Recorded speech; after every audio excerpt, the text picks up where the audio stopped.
So this is the latest edition of today's KhoodeelaarTV Channel, being broadcast online only, not on satellite, not on terrestrial, not on cable network. And this is a continuation of our diagnostic look at these times of London, the section that is kind of tokenistically called law. And it has got a plug for the master of the rolls, new master of the rolls, a man called Jeffrey Voss. And he's saying that, well, the Times is saying he talks tough on bullying and wants more justice online. Well, the contents of this spiel given to Jeffrey Voss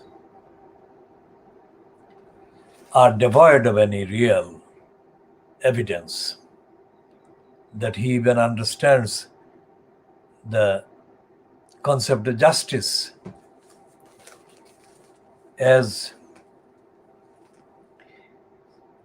experienced by people who seek remedies through the court system, the court bureaucracy.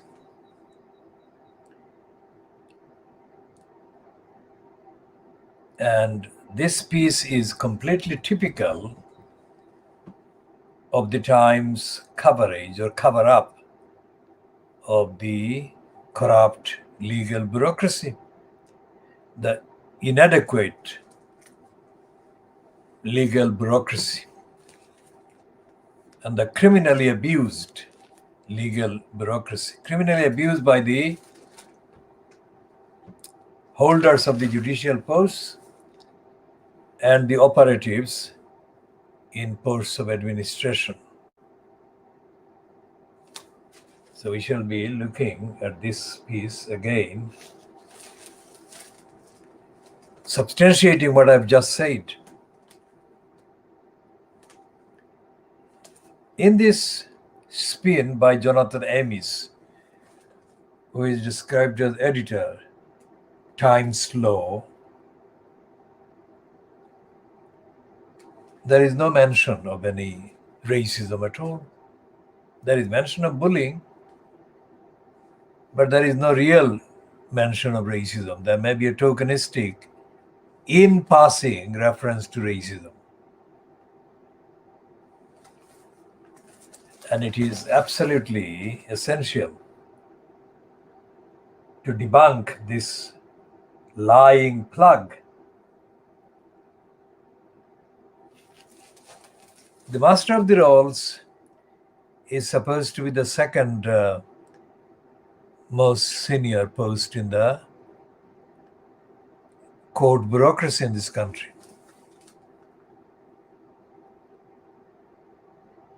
And it starts, the first paragraph says, bullying on the bench must be taken seriously and rooted out. And this man is saying, Jonathan Amis, that is saying, the second most senior judge in England and Wales, argues amid rising concern over recent allegations of racism. Sorry, harassment. It should be racism, but it says harassment. Sir Jeffrey Voss, who took over as Master of the Rolls and the head of civil justice at the beginning of the year, says, any case of harassment or bullying is a matter of very serious concern, particularly for the senior judiciary. We will make sure that we investigate and deal with any reports at all and treat it with seriousness that it deserves. Now, who decides the seriousness that it deserves? Who? What criteria? And that is the central defining question, because it is left to the prejudice and the ignorance and the stupidity of the members of the judiciary and the wrongdoing criminals imposed in administration of the judiciary in the courts. Most of them are wrongdoing and lying. So there is no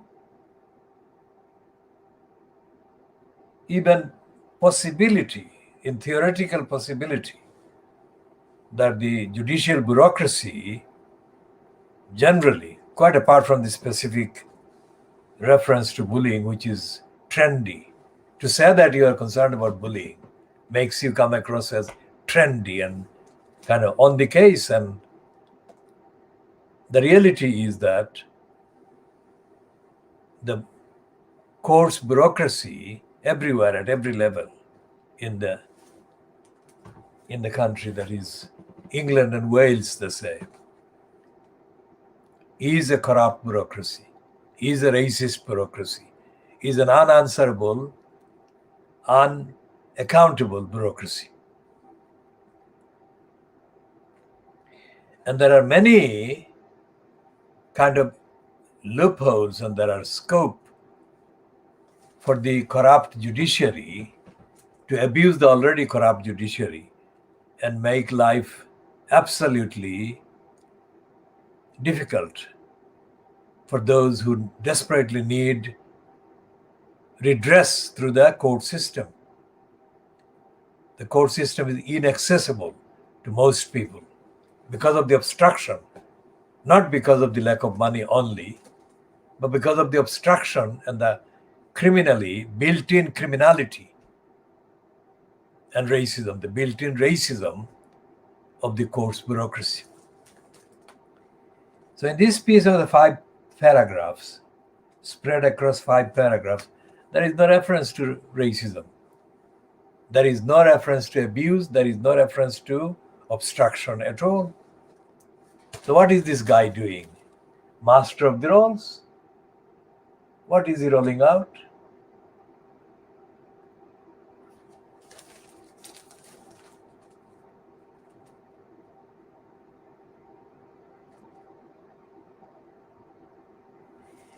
He's saying in one part of the piece, Jonathan Amis says, Voss claims that improving the efficiency of the civil litigation is not purely of interest from an academic or legal profession perspective. Now, why on earth would he say either of those things, that academic or legal profession perspective? The fact that he mentions academic and legal profession perspective and doesn't mention the litigant, the people actually at the center of the litigation, shows that they don't care about the litigant at all. And in the so-called academic and legal profession outlets, there is no reference to the litigant, and there is no reference to the racism, the built-in corruption, the built-in obstructiveness that imperils the effort, obstructs the effort, defeats the purpose of the litigation altogether from the beginning.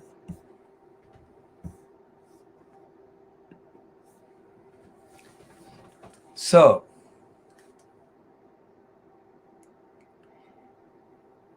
he forecasts, that is, Voss forecasts, that there will be wider benefits for society as a whole. What society does he mean? He doesn't mean the litigants at the point of contact, who are the ones that are obstructed from start to finish. One of the most important things about the vision I have for online civil justice and for family and tribunals as well, is that it will have a tremendous economic benefit for the UK. What tremendous economic benefit does it mean? He doesn't explain the day-to-day encounters, the obstructions. It's a vague, absolutely irresponsible slogan. It could be anything.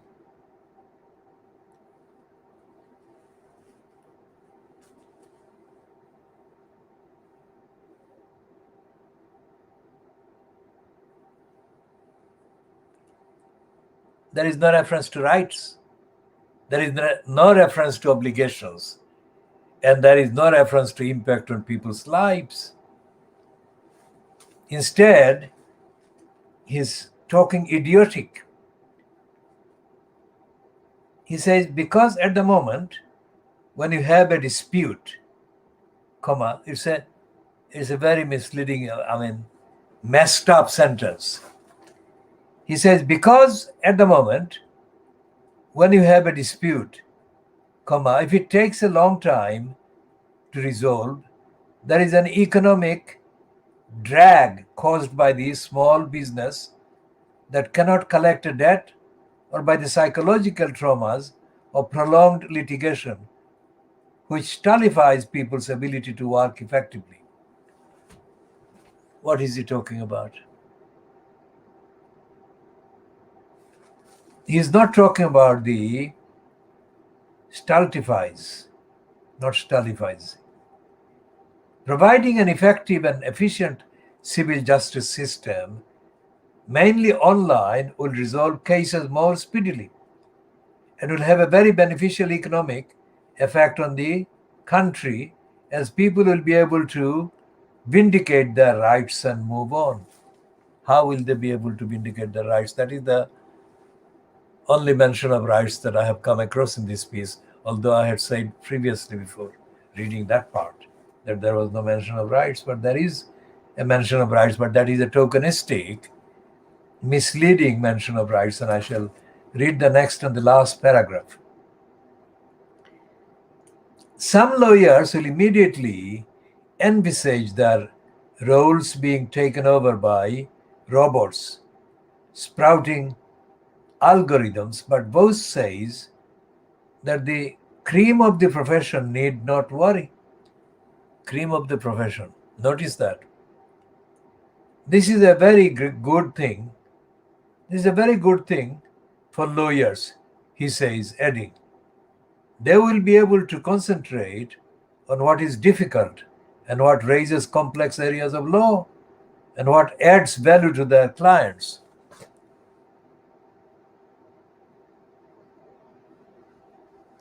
There is no reference to lawyers' corruption, criminality, licensed law traders, dishonesty and crime and criminality, and the absolute absence of any redress against corrupt and crooked, incompetent, lying, racist law traders.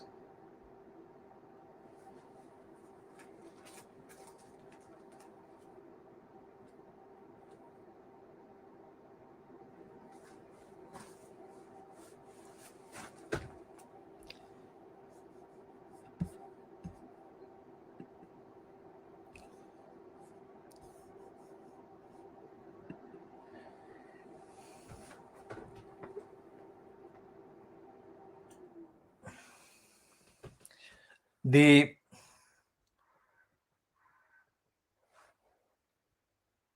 tokenistic, completely intentionally corrupt complaint system that supposedly exists against crooked law traders and lying law traders and dishonest law traders is a thing called the legal ombudsman, which is completely stuffed with liars.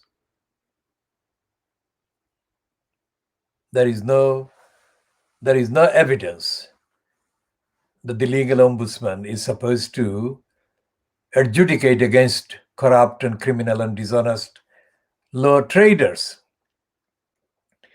And the legal ombudsman is just like the so-called local ombudsman. Supposedly, in place to adjudicate against corrupt and criminally wrongdoing local councils. And there is absolutely no kind of what is called regulator. There is no regulation. Because even before the Conservatives, fronted by David the Crook Cameron, got into number 10 Downing Street in May 2010, Gordon Brown and Tony Blair were already deregulating the already fragile regulation kind of regimes. So when the Conservatives got in, they completely did away with. They scrapped everything. So whatever goes under the title of regulators in this country today is a misleading, false kind of label. There is no relief against corrupt and criminal and wrongdoing law traders. And there is no redress against the wrongdoing judges, racist members of the staff in the courts, and the lying judges and judiciary. So it's an impunity that has been given to the judicial bureaucracy and the judicial liars in judicial posts.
So there is no definition of what was refers to civil justice.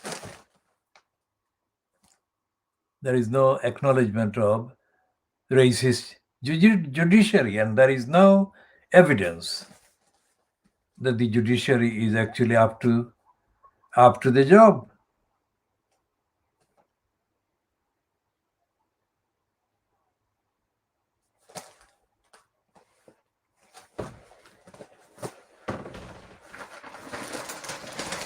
Now we go onto the Daily Mail, and they are using the term, let's find it.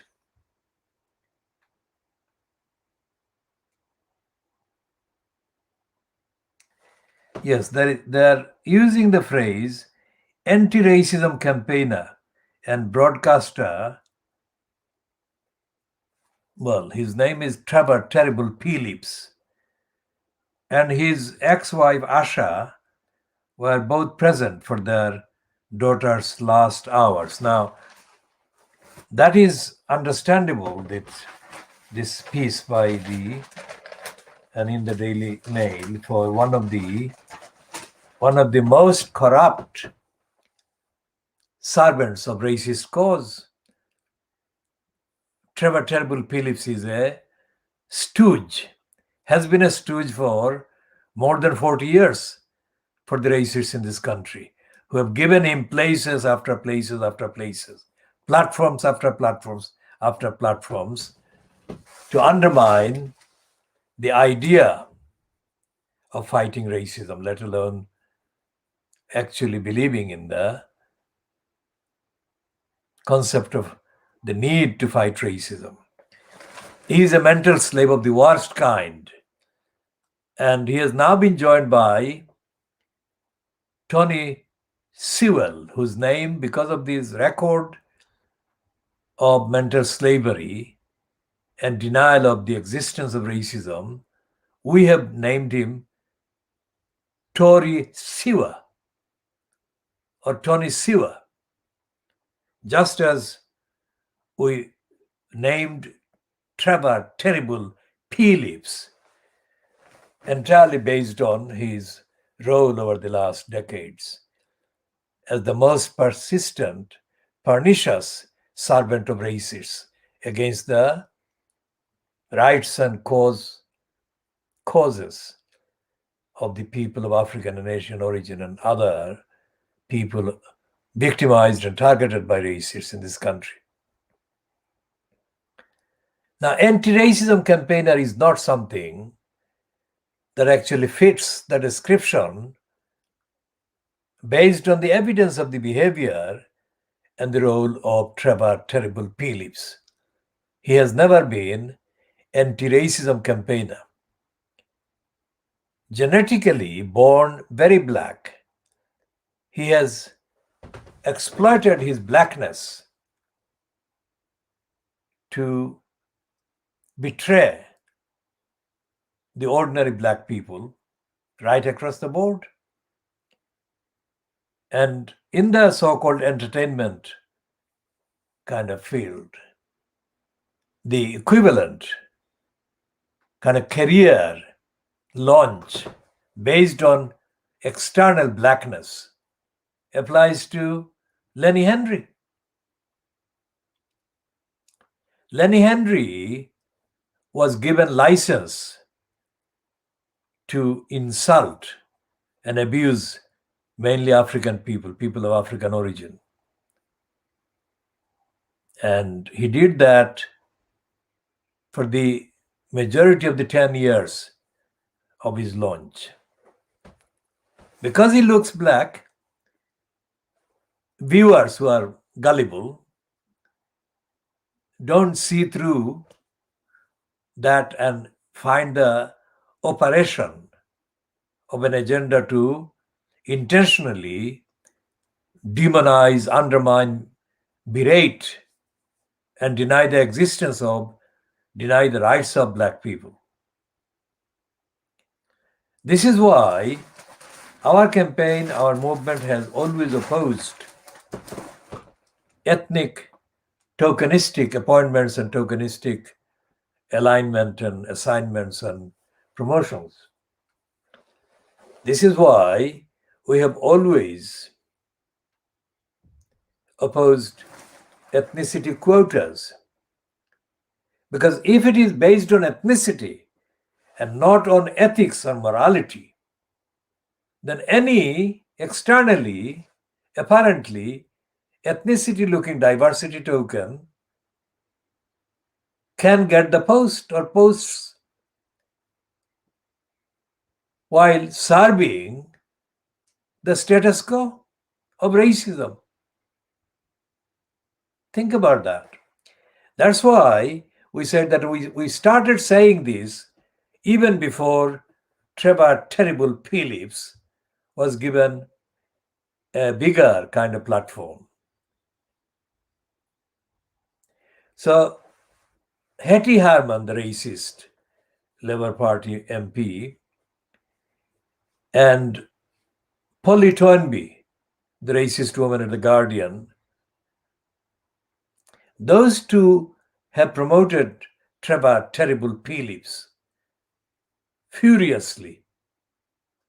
Now, why would those two racists want to promote a genuine black person? They wouldn't. And so Hetty Harman, while she was part of the Blair Gordon Brown administration, appointed Trevor Terrible Peelips to chair the Commission for Racist Enslavement, or CRE. And the Commission for Racist Enslavement was already a Commission for Racist Enslavement, as I gave it the name. Remember, this is April. And in April 1977, this Commission for Racist Enslavement was launched formally. And it was deliberately lumbered by Callaghan administration with David Lane, a former Conservative member of Parliament. Now, my engagements against the racist David Lane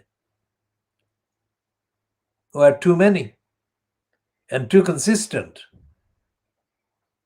because David Lane essentially was a racist and had no interest in ending racism in this country. And he was a colonialist, he was an imperialist, and Callaghan deliberately put someone like David Lane in that post as the first chair of the Commission for Racist Enslavement. I asked leading questions, original questions, at the launch of that stupidity in April 1977. Lane couldn't answer. So Lane gave a banal kind of response which didn't constitute a rigorous, factual, honest, overdue, let alone anti-racist commitment carrying answer. And of all the other people, whoever there were present at that time, nobody else asked any question that was of any significance at all. Remember 77. So this was 4 years before Ken Lying Still Livingston became leader of the GLC by a coup that he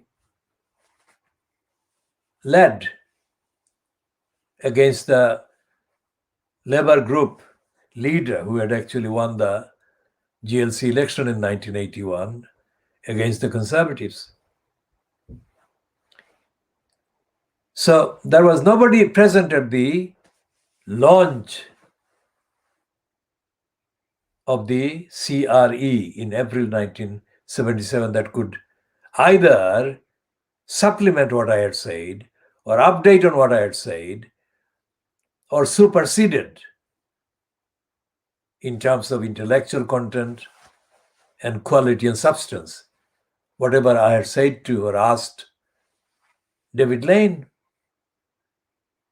David Lane couldn't. And it's not the only one. Whoever later became the chair of the Commission for Racial Equality equally was unable to answer my questions.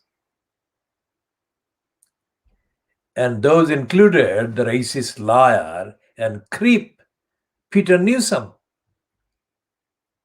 The racist liar and creep, Peter Newsom, had been in post at the Inner London Education Authority before he was appointed chair of the Commission for Racist Enslavement.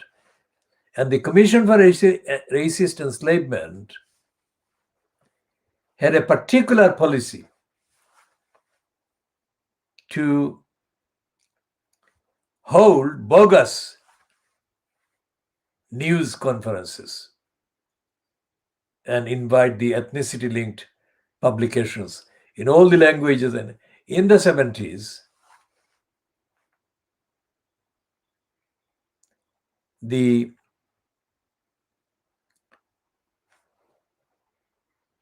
UK had a number of ethnicity-linked titles that are published in ethnicity-linked languages.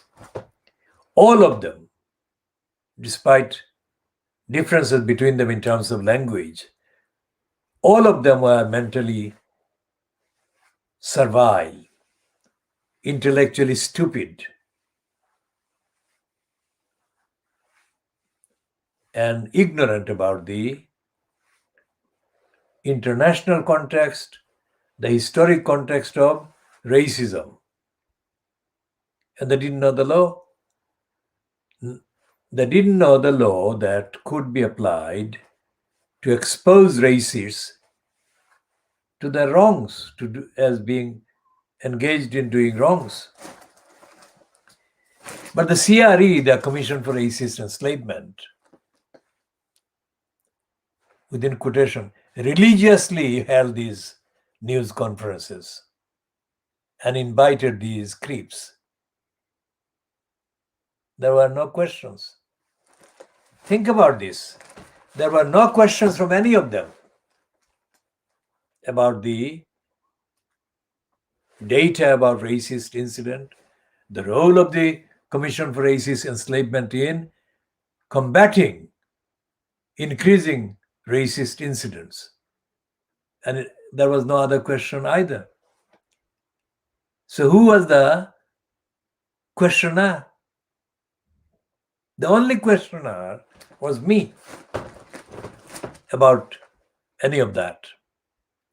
Now, would the Commission for Racist Enslavement welcome questions that they couldn't answer because they hadn't done the job? They were not interested in doing the job. So they looked for ways to stop me asking questions. So they gave the instruction to the security at the reception to deny me access to the to the events. That is what they could do. Now, it was cowardly and it was stupid and it was racist, because all I was doing was asking the body that had been set up allegedly to end racism or to question racism, and they were stopping me. Was I right or were they wrong? I was right and I am right, because today's Guardian says that racism has been absolutely brazen all these 75 years or so, since the end of the Second European War.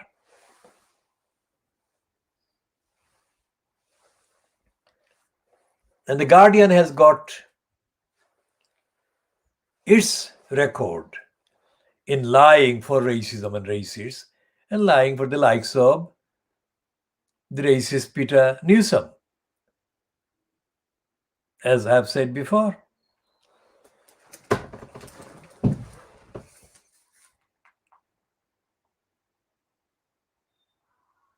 When I was doing the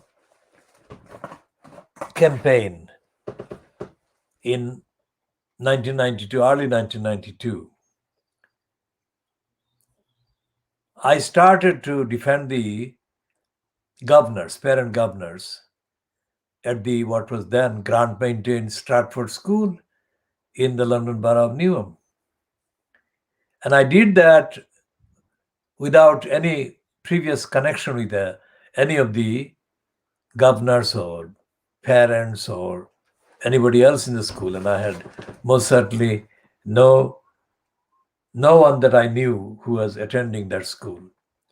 So I didn't have a personal connection with that school.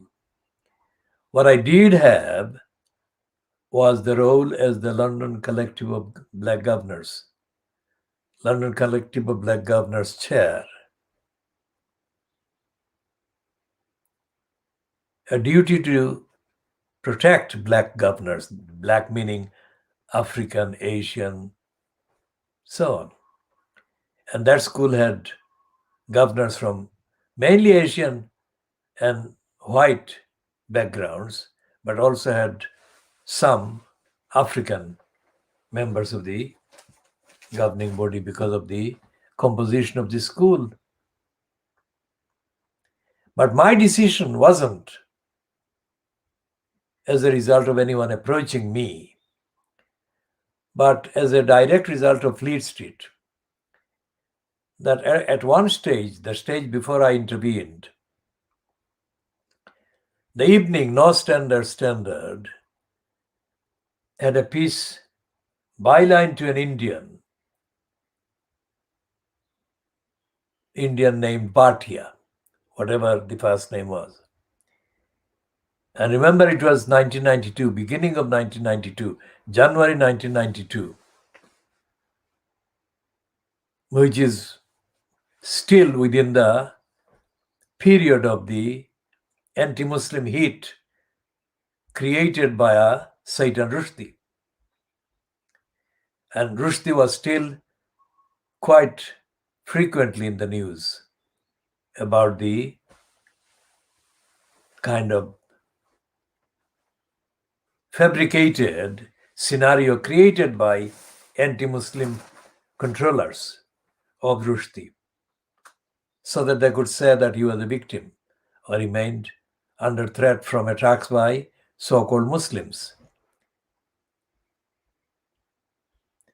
So the reference to any kind of Muslim connection with Rushdie that they could construct was very explosive. So what this Bhatia, either Shekhar Bhatia or some Bhatia, did was to say that the chair of the governors, who was a Muslim from Pakistan, the chair of the governors had actually supported the attacks by Muslims on Satan Rushdie, or the attacks by Muslims against Satan Rushdie's book and his role. Now, as soon as that appeared, that chair of the governors, a Muslim Pakistani, became instantaneously identifiable as a radical threat to the British society. And yet that guy, Ghulam Rasul Shaida, had no part in the campaign against Rushdie. As most ordinary Muslims hearing the news would do, he too was an innocent, trapped in a surprise question put to him by the Shekhar Bhatia or whatever Bhatia. And the question was a leading question, literally leading question, suggesting if Ghulam Rasul Shaida supported the campaign against Satan Rushdie. And he interpreted that in his mind as being a question about whether he, Ghulam Rasul Shaida, agreed with criticism made of Satan Rushdie for attacking the Islamic faith. There are two different things, subtle difference, but this difference could only be understood and appreciated by somebody who was deeply involved in the thinking about all of this.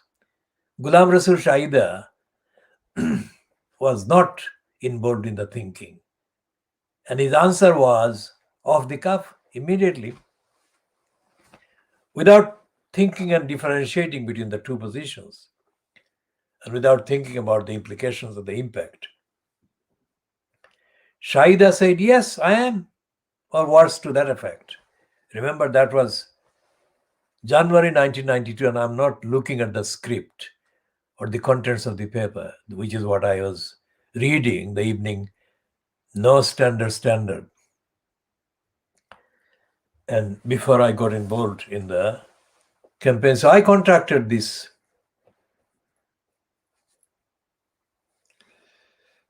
person, and I also issued a statement to the media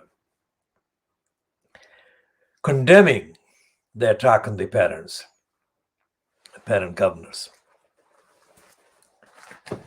And as soon as I did that, I became involved, because the following few months kind of news running orders in the London region almost every week included one or more items about this school.